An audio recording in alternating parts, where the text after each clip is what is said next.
要说中国历史上最窝囊的一场战役，没有比这场更有资格了。皇帝亲率20万大军，100多位大臣随行，御驾亲征。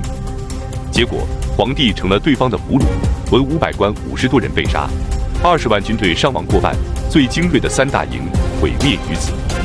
本期视频，我们就用沙盘推演的方式，一起走进土木堡之战。1439年，拓欢去世，他的儿子也先成为瓦剌的首领，拥立黄金家族成员霍托布花为可汗。短短几年之内，他向西攻击哈密，威逼明朝西北边境；向东攻击乌良哈，于1445年彻底击败了乌良哈3卫。自此，瓦剌疆域从西北一直横跨到东北，统一了蒙古各部，成为大明最强有力的对手。朝中大臣屡次上书朝廷，陈述也先崛起的危害，但并未引起英宗皇帝的重视。1449年7月，瓦剌骑兵兵分4路，从不同的方向对明朝发起进攻。第一路由蒙古大汗霍托布花率领，与乌良哈部一同进攻辽东；第二路攻击甘州；第三路攻击宣府；最后一路由也先亲自统领攻击大同。战争就此全面爆发。也先的攻势异常凶猛，大同守军连连失利，纷纷告急。朝廷派出驸马景元出兵作战。景元是一个很有能力的将领，他的出征缓和了当时的紧张局势。然而，就在他出征后的第2天，皇宫里传出了一个重磅的消息：皇帝要御驾亲征，朝野震动。在太监王振的怂恿下，朱祁镇要效仿他的祖父朱棣，北击蒙古。所谓兵马未动，粮草先行。按照常理，这种规模的战役，调兵遣将、筹备粮草，少说也要几个月。然而，朱祁镇的20万大军出发准备的时间只用了5天。吏部尚书王直、兵部尚书旷野、兵部侍郎于谦以及百官联合上书，反对皇帝亲征，但都被英宗驳回。1449年7月17日，朱祁镇让弟弟朱祁钰留守京城，告别了前皇后，大军出征。随皇帝和王振一同出征的是大批堪称国家栋梁的文官武将。就在朱祁镇大军出发的前一天，大同城外堡垒被瓦剌军攻破，大同参将吴浩战死包庄。大同守军出城与也先交战，结果在洋河口被也先击败，3万大军全军覆没。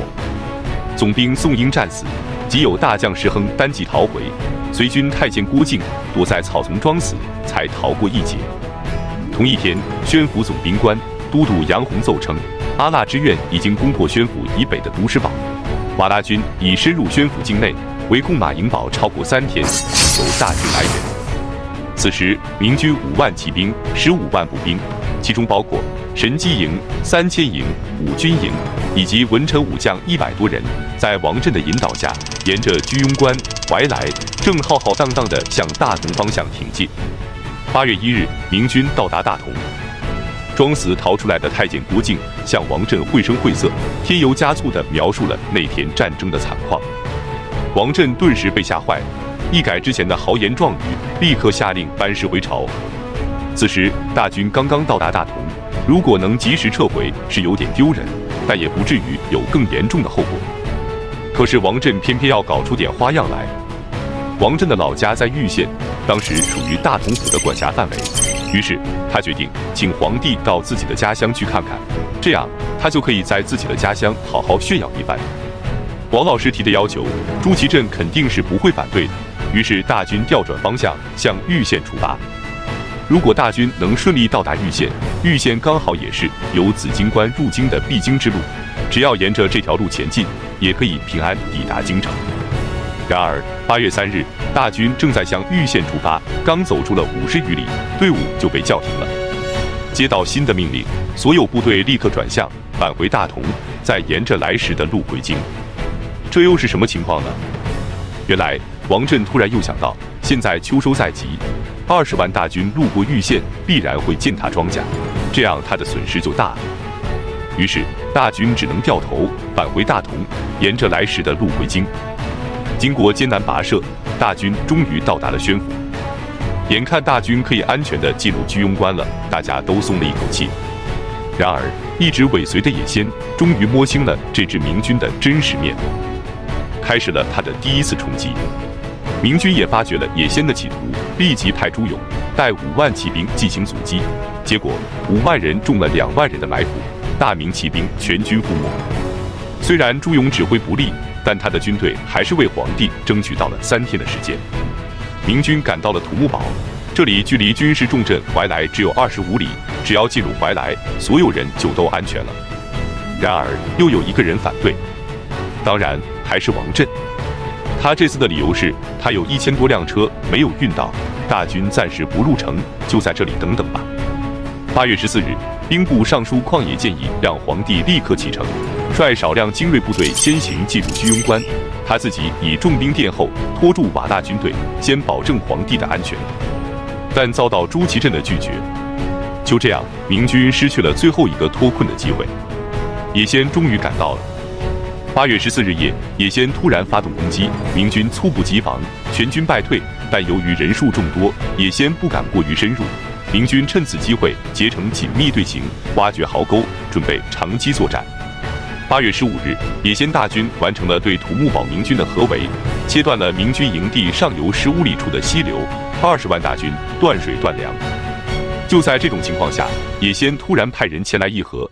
王震十分高兴，立刻派出曹鼐参与和谈，似乎是为了表示诚意。野先还把军队先行后撤。熟知兵法的兵部尚书旷野冷静地进行了分析，他认为这肯定是野先的诡计，千万不能轻信，应该固守待援。然而，会不会兵法不重要，重要的是谁有指挥权。王震充分发挥了自己的愚蠢，犯了最后一个错误。他根本不顾及瓦剌军是否真的撤退，就命令大军立刻跃出壕沟去取水。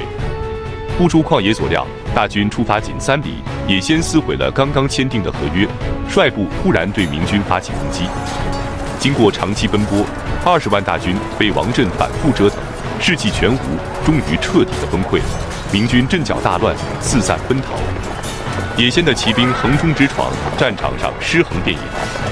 护卫将军樊中在乱军中拼杀之际，看到了惊慌失措的王震，难压心中的怒火，他赶上前去，扯住了王震，用手中的铁锤锤烂了王震的脑袋。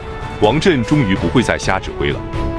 可是为时已晚，朱棣麾下第一名将，大明帝国的军神，已过7旬的四朝老臣英国公张辅，在乱军中遇害，尸骨无存，一代名将就此殒命。驸马景元、兵部尚书旷野、户部尚书王佐、侍郎丁炫、王永和以及内阁成员曹鼐、张毅等50余人全部被杀，明军伤者过半，战死1/3，丢弃的战马、盔甲、兵器数不胜数，数十年之积累，数十年之人才就此一扫而光。明英宗朱祁镇面对刀丛剑雨，表现得异常冷静。敌军将他送至野先的营帐，得知大明皇帝居然成为手下俘虏，欣喜若狂。复兴蒙元的希望之火又在他的胸中熊熊燃烧起来了。至此，土木堡之战结束。正统14年9月12日，臣居庸关巡守都指挥同知杨俊报，近日于土木堡是所移军器得亏6000余顶，加5080领，神枪11000余把，神铳600余个，火药18桶。正统14年9月13日，臣宣抚总兵杨洪报，于土木堡所移军器得亏3800余顶，甲120余领，原派290余面，神铳22000余把，神箭44万支，大炮800尊。